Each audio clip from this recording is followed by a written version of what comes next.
I woke up today, I felt a little anxious. I told myself that I wouldn't ask these questions. There's so much on my mind. I'm sorry, I can't help it, please. Now tell me, 1 plus 1, how come it equals nothing? I'm sorry, I'm not good at math, that's not a full discussion. Besides that, tell me what you're thinking now. Because it's you, and it's me. How we make each other feel like it's only nobody, yeah. Oh, it's you, and it's me. If you can put it in your heart, then you know it's meant to be. Because it's you, and it's me. How we make each other feel like it's only nobody, yeah. Oh my god. That was a very beautiful song, right? Thank you. Is that your original? Yes. Can you sing for me again later? Yes, of course. Hi everyone, welcome back to The Singing Chef. Here we have our special guest for this episode, Maisara Faisal. Oh, si kacha, why you mean mata? Formerly known as Maisara Ukulele, Mai is a singer-songwriter and fine artist who strives to express herself through art and music. Dia hidup. Singing since the age of 13, Mai embarked on a journey of self-discovery, experimenting with different genres while drawing inspiration from her surroundings. Jangan kata-kata dan nada-nada tersusun indah untuk seorang yang begitu berharga. Music career began at 13 when she picked up the ukulele to perform at a local raya event, leading to more public appearances. Berarti aku memahami baru saat ku kan ku jaga. She gained recognition as Maisara Ukulele and showcased her music at various venues. As Mai matured, she became interested in expanding her musical range, leading her to pick up the guitar. I told myself that I wouldn't ask these questions. There's so much on my mind.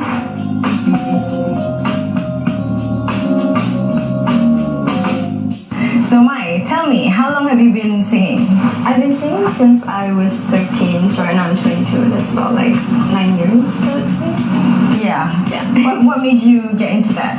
Well, I was singing for fun. I used to play the piano, and then I picked up the ukulele. And then at that time, the ukulele was kind of a trend. Oh, I So was remember like, that. yeah. So I was like, maybe I'll just buy one for myself. And I didn't tell my mom at that time, so I bought it secretly. So what, you saved up to buy it? Yes, I Okay. did. Yeah. So from there, I just started singing with the ukulele, and then from there, I guess I performed for like a neighborhood like raya show. It wasn't a show. It was like just a gathering. Yeah. So then from there, somebody saw me and was like, "Oh, maybe you can sing for this festival." And then from there, I just went on from festival to festival and then to events. So then you picked up the guitar. Yeah, the guitar would be like more in my teenage years because I felt like okay, bigger is better. Oh no. For this one. Yeah.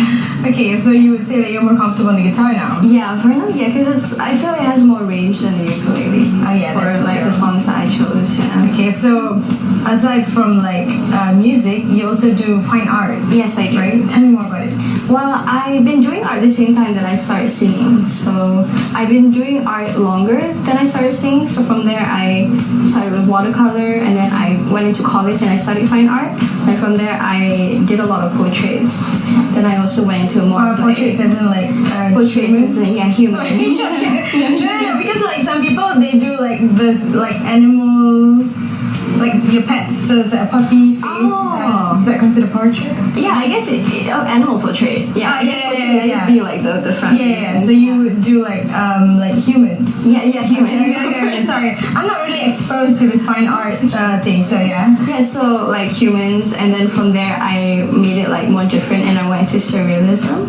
So basically, surrealism is like more weird kind of art, which I love. Okay. Yeah, so it's like like things that you don't really think of, but you dream of rather. You know, that's called surrealism. So how would you come up with? Like the most random things, like for example, if I took like an egg and if I were to just put like cat ears or something, that's kind of surrealistic. Okay, yeah, something like that. You know? The first time I'm hearing that actually. Oh, really? Yeah. But I seen those kind of photos or like drawings, which I was kind of like confused, but I understand, yeah. it's like it's kind of cool. But I'm like, where did that idea even come from? Yeah. Yeah, so it's like out of this world kind of. Yeah, the idea just comes, it just happens, and you don't really have to think much about it. Some people say about art. Yeah. Sometimes there's no meaning to it, which is okay as well. Yeah. So do you sell your art? Yes, I do. I try my best to go into galleries to promote my art. Recently, I was in the starting of the year. I was showcasing my final year project from college. Okay. So it's like it's a really big painting that I did of my own portrait. Okay. Yeah. Wow, how was that? Oh, okay. Yeah. So you just took a photo and you. Well, I made my head into like a heart. Like the heart here. Yeah. Yeah, and I just combined it together. So it's called Heart Overhead. Like, wow, okay, that's very interesting actually. Okay, so you're planning to keep selling your art and Yeah. keep doing fine art. Yes. But What does fine art consist of actually? fine art is basically every type of art, but for fine art specifically, it's more of the work that you put more in galleries. If it's like a digital illustration, that wouldn't really be considered fine art, just like under art. Okay. Yeah. Fine art is more traditional. Means you draw it by hand. Yeah, by hand. So let's More hand. say nowadays people use like an iPad. Yeah. Okay, so you would draw. That would be considered illustration. Ah, okay, Yeah, okay, digital okay. illustration. So that's if it's digital, it's under art. It could still be considered fine art. It's fine art. It's like it's a lot of meanings to it. Right. Yeah. So you actually do it like the traditional way, or do you do it like digitally? I do both. I do digital illustration and also like painting, traditional painting. Oh, okay. I also do ceramics as well.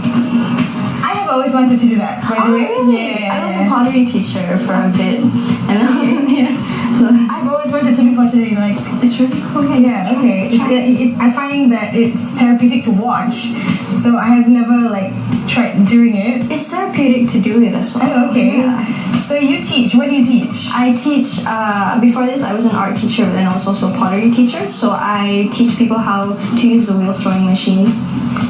Well, come over and learn how to do that.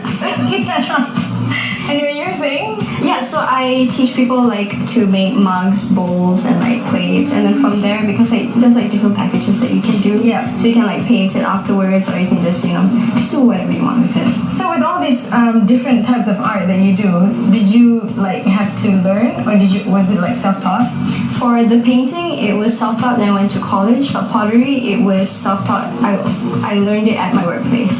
So I learned for about like 2 months, and then I started teaching after the third So week. you worked at a place that did pottery? Yes, I So you've always wanted to do art since young? Yes. Okay, so if you had to choose between art and music, what would it be? I will combine it together. How so? Yeah, because fine art, there's also performance art under it. Okay. Yeah, so instead of like just having like normal singing, you can like combine maybe like sculptures with music at the same time. Good point, actually. Good point. So if I had to choose between both, I would just combine it together. So I feel like the more is So technically, you can't choose either one, right? yeah, both make me very happy. So it's like Okay. I'll choose both. So how did the songwriting come about? For the songwriting, I'm still kind of new to it, I would say, but But you write pretty catchy songs, oh, yeah? thank you. Yeah, like melodies that would get stuck in people's heads. Oh, yeah. thank you. Which I think is very nice. It's not easy to come up with something like that. I understand. I started songwriting maybe since I was a teenager, and then but I wrote more of Malay songs. That time I didn't know how to perform more of like English songs. Okay. Then as I went, I became older, and I just like, okay, maybe I can write more from experience. So the song that I sang just now was about like a relationship that I had. I was like, I wanna say something, but I don't want to just say it like that. I want to, turn it into music if I could, turn it into art. Express myself. So you would say that your music and your art has a lot to do with what's inside? Like Yeah. you expressing what you have inside? Yes, I base a lot of my art and music from my own experiences, because I feel like your own sadness and like whatever emotion that you have is the best inspiration for art or music. But it's not something that you can develop. You can nurture it, but I think it's something that you probably have in you that you just need to get out, you know? I don't think you're wrong. Because every opinion for like art or music is so valid. Yeah, because I tried drawing so many times and I'm like, I can't do that. So yeah. Are you planning to get like into doing an EP or an album in the future? I do have plans to combine my music and art together at the same time, but for like maybe albums or EPs, I'll think about it. It's not yet. Not yet. Because based on a lot of people, they say, "Oh, you're still young," and I'm like, yeah, I guess I am. So I'll just take my time with it. I'll figure out through the journey.